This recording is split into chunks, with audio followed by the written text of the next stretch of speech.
Hoy vamos a hacer la entrega 3 de la semana 7. Está relacionada con operaciones transaccionales. Quien les presenta Alejandro Bedoya y Felipe Pereira para la Institución Universitaria Politécnico Gran Colombiano. La asignatura Persistencia y Datos Transaccionales. El docente Diego Roa.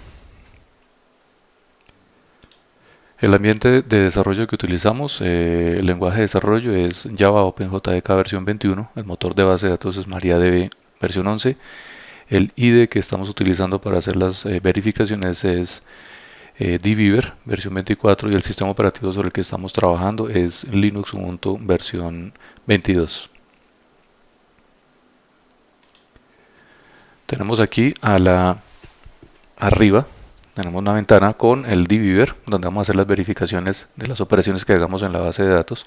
Abajo a la izquierda tenemos una terminal con el componente servidor y abajo a la derecha tenemos una terminal con el cliente el cual va a hacer las peticiones al servidor socket. Esta aplicación es un IDE SQL. Vamos entonces a iniciar cada uno de los componentes.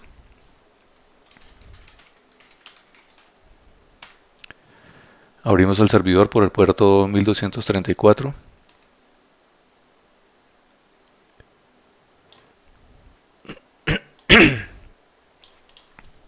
E iniciamos también el cliente. La IP es la localhost y el puerto es el 1234.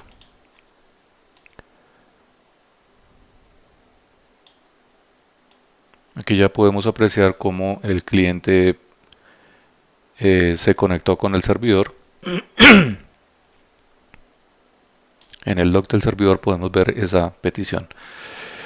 Como primero vamos a hacer unas consultas sobre la base de datos. Vamos a ir a la tabla de países, vamos a consultar. Ahí tenemos la tabla de países. Vamos a consultar la tabla ciudad. Ese es el resultado. Vamos a consultar la tabla localización.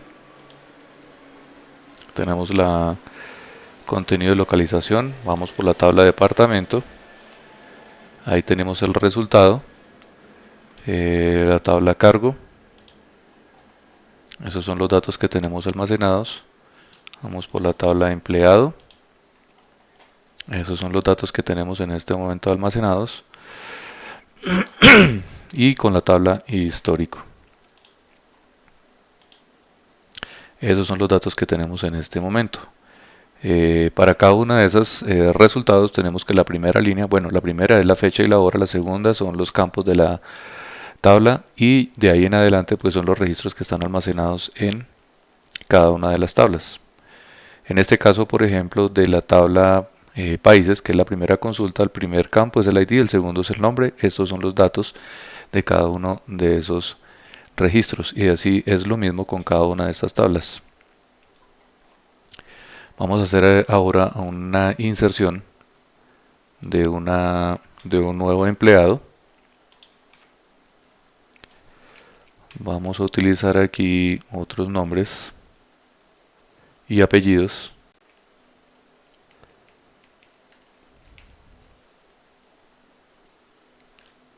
Incluso creo que podemos insertar estos mismos. Vamos a hacer la inserción de este. Ahí ya lo insertó. Este 1 significa que lo hizo exitosamente. Vamos a consultar nuevamente la tabla empleado.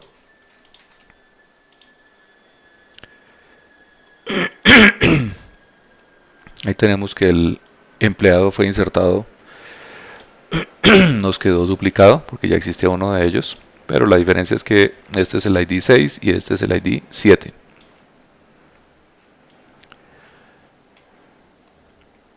Ahora, como podemos ver aquí en la tabla histórico, están los ingresos, los retiros y los reingresos. Si consultamos nuevamente la tabla histórico,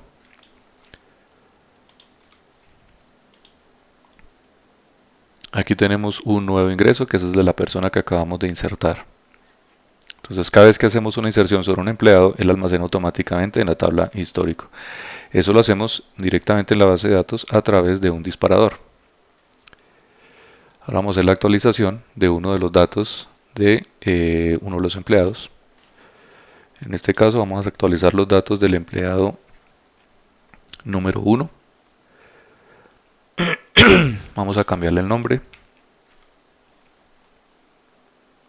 Vamos a cambiar el segundo nombre por Armando.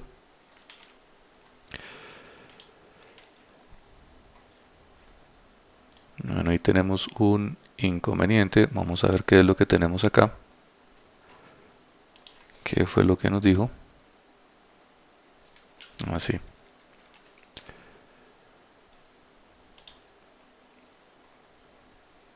Listo, ya hizo la actualización. Vamos a consultar nuevamente la tabla empleado.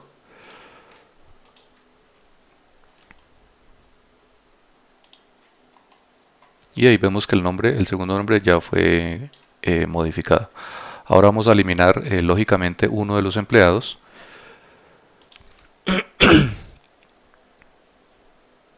En este caso, si se dan cuenta, aquí tenemos que el empleado que vamos a modificar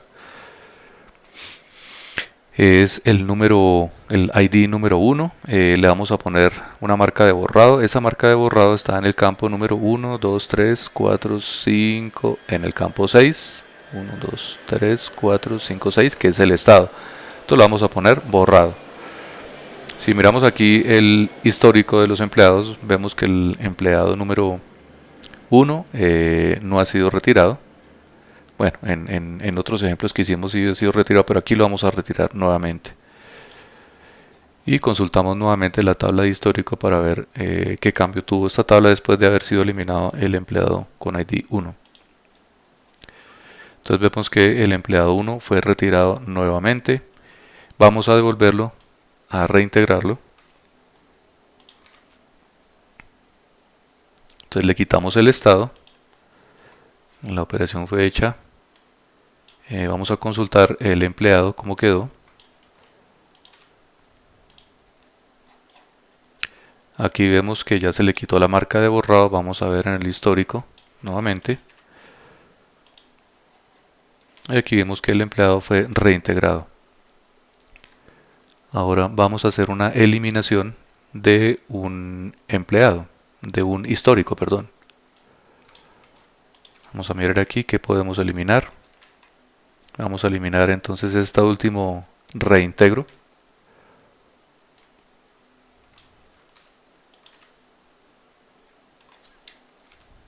Que es el ID número 11.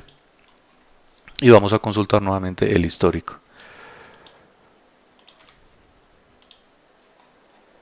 Entonces ahí podemos ver que efectivamente se eliminó ese dato. Podemos aquí también verificar directamente en la base de datos por medio del ID que tenemos para hacer verificaciones, que es dbeaver. Vamos a conectarnos entonces a la base de datos con el usuario que hemos creado en la entrega anterior.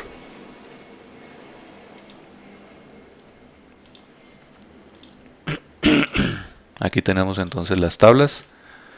Vamos a hacer una consulta sobre la base de datos. Vamos a consultar los empleados. Entonces ahí vemos que efectivamente el empleado número 1 está con estado no retirado. Podemos consultar también los datos en la tabla histórico para verificar la última operación que se hizo.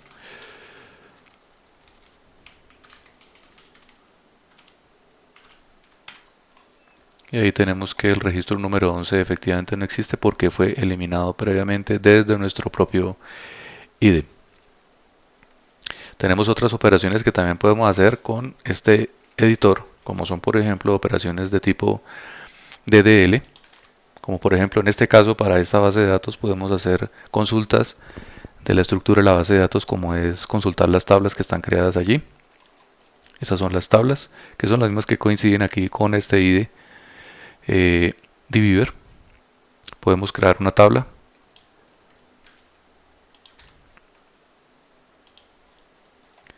Y si refrescamos aquí en el ID dbeaver, podemos ver que la tabla fue creada. Podemos buscar nuevamente acá también las tablas, nuevamente, consultarlas y nos muestra que la tabla fue creada. Podemos modificar, hacer alteraciones sobre las tablas.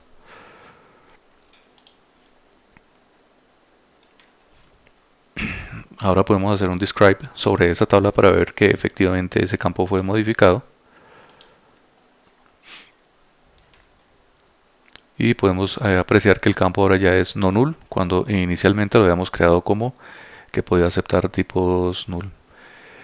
Y también podemos hacer eliminación de tablas.